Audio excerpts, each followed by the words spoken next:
বন্ধুরা, সবাই কেমন আছো? আশা করি সকলে খুবই ভালো আছো। তো আমিও ভালো আছি। আবারও চলে এলাম ছোট্ট একটা ভিডিও নিয়ে। আশা করি তোমরা সকলেই দেখবে আর পাশে থাকবে।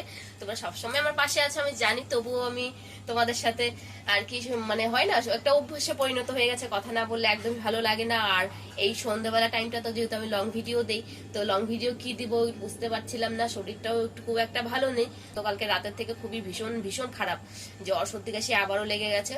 তো শরীর মানেই চলতেই থাকবে, আর আমার এই সিজন আসলে এরকম হতেই থাকে। তো ওটা ইগনোর করে কাজকর্মে তো ব্যস্ত থাকতে হবে। তো ভাবলাম ঠিক আছে তোমাদেরকে একটু দেখাই আমার হাতের কাজ। এর আগে আমি দিয়েছিলাম কিছু ব্লাউজের ভিডিও, কিছু ব্লাউজ বানিয়েছিলাম, সেই ব্লাউজ মানে মানে ফটোগুলো ভিডিওগুলো তোমাদের সাথে শেয়ার করেছিলাম। তো ভাবলাম ঠিক আছে, যেহেতু তোমাদের সাথে সবকিছু শেয়ার করি, তো এই বিষয়টাও শেয়ার করা যেতেই পারে। তো আজকেও চলে এলাম ছোট্ট একটা ভিডিও নিয়ে। তো দেখতেই পাচ্ছ হাতে ব্লাউজ, আর এই যে একটা শাড়ি। আগে শাড়িটা দেখাই, কাস্টমারের পারমিশন ছাড়াই দেখাই দিচ্ছে, যদিও শাড়িটা দেখো ভীষণ সুন্দর, সুন্দর না খুব?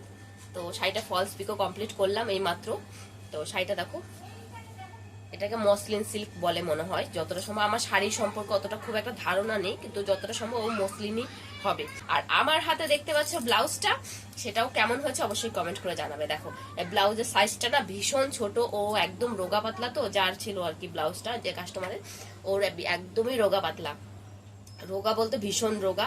তো যাই হোক, মাঝখানে একটা আরো দুটো ব্লাউজ করছিলাম, সেগুলো করতে করতেই আমাকে এই ব্লাউজটা দিয়ে গেছিল। তখন আমি ভাবলাম ঠিক আছে, তাহলে ওর যেহেতু আগে লাগবে এটা, আর ওটা পরে দিলেও চলবে, তাই এটাই আগে ধরে ফেললাম। তো তাই ভাবলাম তোমাদের সাথে যেহেতু সবকিছু শেয়ার করি, তাই এটা না কি করে শেয়ার করে পারি। তো তাই ভাবলাম তোমাদেরকে দেখাই আমার হাতের কাজটা কেমন হয়েছে।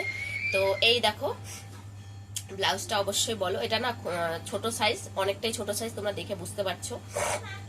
সাইজটা আমি আর বলছি না, দেখে অবশ্যই তোমরা বুঝতে পারছো যে অনেকটাই ছোট সাইজ। তো ব্লাউজের পেছনটা দেখো এরকম নেট করে রাখা আছে ব্লাউজের। ও আমাকে গলাটা দিয়েছিল, যে গলাটা পাঠিয়েছিল ডিজাইনটা, সেটা না অনেকটা ডিপ ছিল, তো ও ডিপ করতে চায়নি খুব একটা। আর এটাও খারাপ লাগছে না, যখন ও পরেছিল আমার কাছে এসে ফিটিংসটা দেখার জন্য পরেছিল, তখন খুব সুন্দর লাগছিল। তাই ভাবলাম ঠিক আছে তোমাদের সাথেও শেয়ার করি অবশ্যই। আর এগুলো আমার কাছে স্মৃতি হিসাবে থেকে যায়, ফটো তুলে রাখি। অনেক আগের থেকে আমি ব্লাউজ বানাচ্ছি, প্রায় 3-4 বছর ধরে টুকটাক করে বানাচ্ছি, বেশ অনেকগুলো ব্লাউজই বানিয়ে ফেলছি। সবগুলোরই ফটো ছিল, ফটো আছে এখনো, কিন্তু তখন তো এতটা অ্যাক্টিভ থাকতাম না, তখন সোশ্যাল মিডিয়া অত ভিডিও টিডিও দিতাম না। তো এই আর কি, ভালো ঠিক আছে, তাহলে এটাই তোমাদের সাথে শেয়ার করি। এখন যেহেতু সবই শেয়ার করি, এর আগের ব্লাউজের ভিডিওগুলো দিয়েছিলাম, তোমরা আমাকে অনেক ভালোবাসা দিয়েছো, তাই হলাম ঠিক আছে এটাও শেয়ার করি। তো দেখো ব্লাউজটা কেমন হয়েছে অবশ্যই বলো। ব্যাক সাইডটা এরকম রেখেছি, আর ভি নেক করে এরকম নেট করা আছে, আর সামনে প্যাডেড করে গোল গোলা করা আছে। ব্লাউজটা কেমন হয়েছে অবশ্যই কমেন্ট করে জানাবে। আর সামনে না কোনো হুক টুক কিছু করিনি আমি, এই যে এখানে চেন লাগিয়ে দিয়েছি, দেখো চেন সিস্টেম করে দিয়েছি। শাড়িটা তো তোমরা দেখতেই পেলে অনেকটাই পাতলা, অনেকটাই পাতলা। তো ভাবলাম ঠিক আছে হুক টুক করলে ভালো লাগবে না, তাই চেন সিস্টেম করে দিয়েছি। ও যখন পরেছিল ব্লাউজটা, ফিটিংসটা খুব সুন্দর এসেছিল, ভালো লাগছিল দেখতে। তো আমার কাছে মনে হলো, এখন জানি না কাস্টমার, এখন ও তো বললো ঠিকঠাক আছে। তো তোমাদের কেমন লেগেছে তোমরা অবশ্যই কমেন্ট করে আমাকে জানাবে ব্লাউজটা কেমন হয়েছে। যদিও বা আমার এই বডিতে হবে না এটা, তোমরা অবশ্যই কমেন্ট করে জানাও যে ব্লাউজটা কেমন হয়েছে। তাহলে আরো না ভালো লাগে, আরো এনার্জি পাই যখন কেউ প্রশংসা করে নিজের কাজে, তখন আরো একটা এনার্জি আসে, তখন আরো কাজ করার এনার্জিটা বেড়ে যায়। ঠিক ঠিক বললাম কিনা বলো? তো ঠিক আছে, অনেক বকবক করে ফেললাম, অনেকটা লম্বাও হয়তো হয়ে গেল ভিডিওটা। এতটা লম্বা ভিডিও কেউ দেখবে না আমি জানি, সবাই স্কিপ করে যাবে, তবুও একটু বলবো ধৈর্য ধরে একটু ভিডিওটা দেখো। আর কেমন হয়েছে ব্লাউজটা অবশ্যই কমেন্ট করে জানিও। ততক্ষণ ভালো থেকো, সুস্থ থেকো।